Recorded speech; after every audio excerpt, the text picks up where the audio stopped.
G'day, Tom here from Reformers Bookshop. We are at PTC Victoria and I have Cameron with us. Thank you for joining us, Cameron. Yeah, no worries.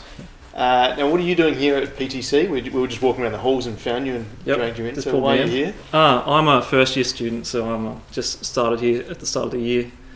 So I've come from a trade background. I was a fitter and turner. So I worked in the restoration of vintage motor cars for a few years. Very nice. So making all the different componentry and things like that. So test driving and things like that. There's a few fun aspects to it.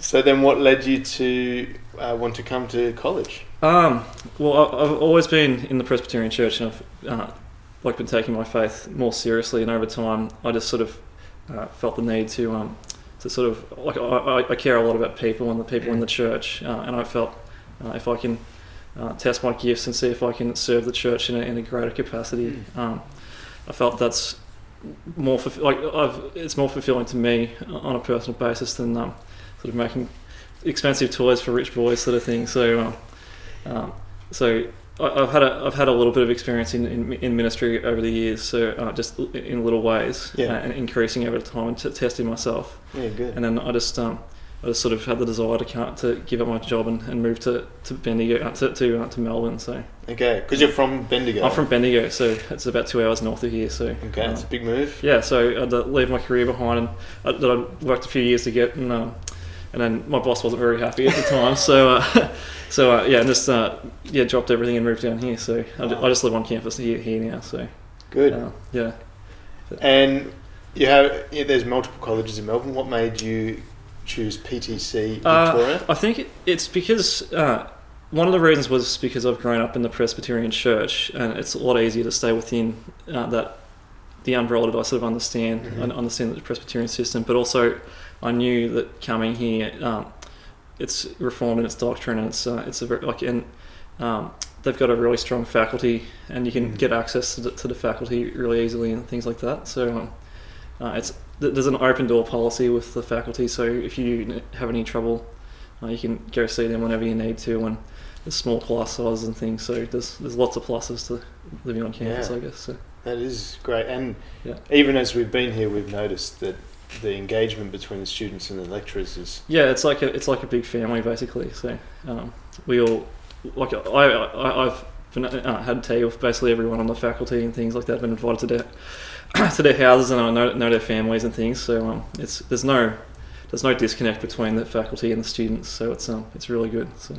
Oh, wonderful. So it feels like quite a discipling atmosphere. It's a very personal sort of atmosphere.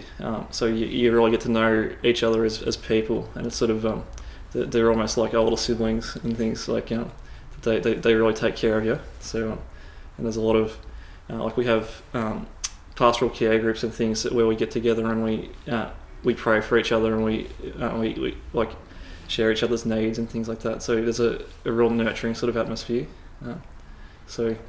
Which I guess if you had a much bigger college, it wouldn't be as easy to have that. So it's great. Yeah. And so in your first year, what have you enjoyed most about this first year?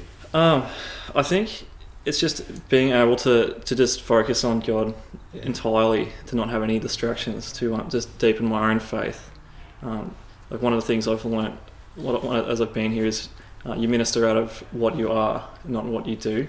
So a lot of it is personal growth, and I think that for me at the moment, that's the main goal, is to deepen my own faith and grow in my own sincerity and righteousness and things, and my walk with Christ. So then out of that depth, I can then minister to others.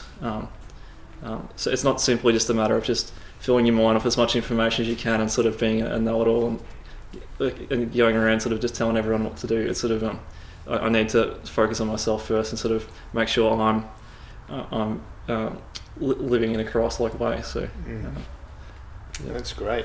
And during your first year, I've heard that you've read some books that have been very helpful. Yep. Do you want to tell us about some of those?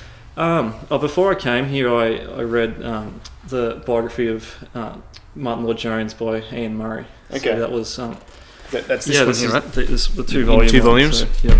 Now this looks pretty daunting. Yeah, it was. I know that there's an abridged version, but I thought I'll try and make sure I need to build up my reading muscle. So I thought I'd buy the 2-volume one and get into it. And it took a little while, but it was actually quite. Ian Murray writes in a way that's really accessible. Okay. It's not too.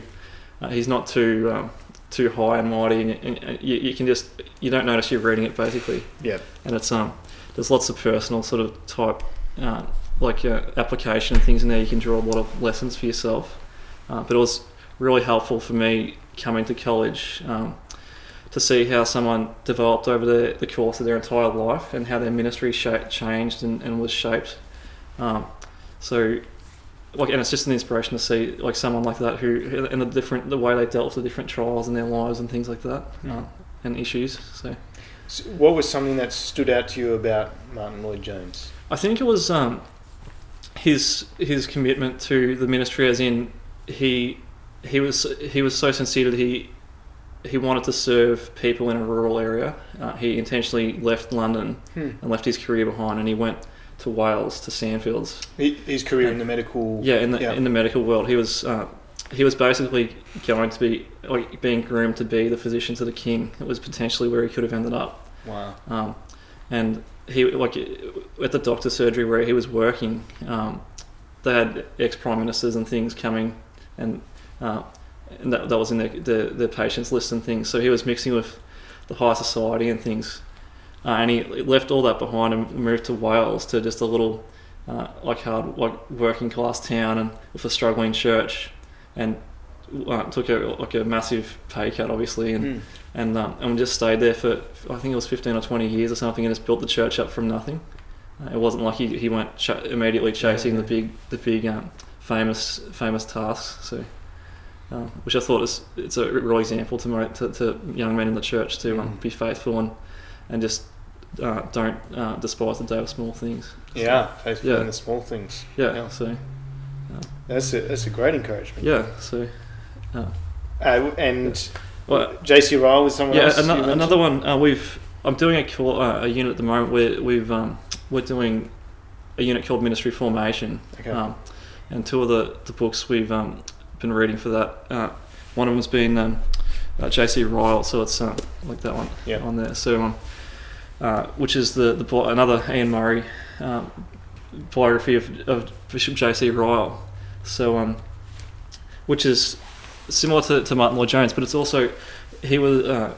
I found it really helpful, as in he was someone who stood for biblical inerrancy in the time of when when the critical view was getting going. So he's stayed with the evangelical view, even though there was pressures from liberalism and things like that. And even his own son actually took on the critical mindset and fell away from the evangelical faith, which was difficult for him. But he really emphasised the standing for your convictions, despite even within his own denomination he had a lot of opposition and hardship and things.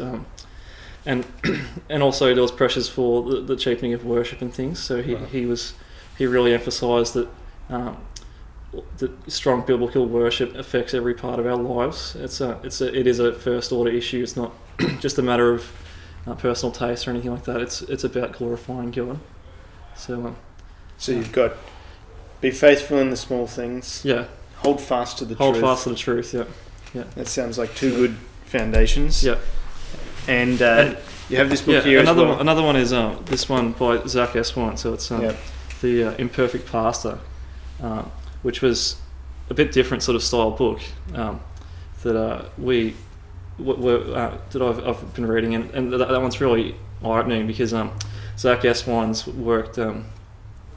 He's written the book to discuss ministry and his experience in ministry, and it's sort of a warts and all perspective on ministry. Okay. So he holds nothing back, and he's it's quite confronting at times because he talks about all the different pitfalls that he fell in, and everything that can go wrong, and the wrong attitude. He's really introspective. He self-reflective. He talks about all the mistakes that he's made, and the wrong desires that he entered ministry with, and it's actually sort of quite confronting to read because you can see yourself in him. He talks about himself as a young man and how he sort of desired to do things as famously and quickly as possible, and he just, because of these selfish ambitions and things, he ran into a lot of different problems. Right. So he discusses all those sorts of things. But so he should have read Martin Lloyd-Jones. Yeah. I forgot to mention too with the J.C. Ryle one. I actually wrote Ian Murray a letter. To just ask him a few questions about the book, and he wrote back like within a couple of days, and he was really helpful. So I just thought he's probably like a really busy guy, and everyone's trying to contact him, and he's speaking around in places, and he's probably earned a rest now, but he's still answering people's letters and things like that. So I thought that was really good of him. So yeah, how wonderful. Yeah. So. Pastor at heart, perhaps. Yeah. So. Well, that's great. Thanks for telling us about these books that have been helpful as you've considered ministry and thought about what that means. No worries. Thanks for spending some time with us. Yeah, no worries. Thanks for having me.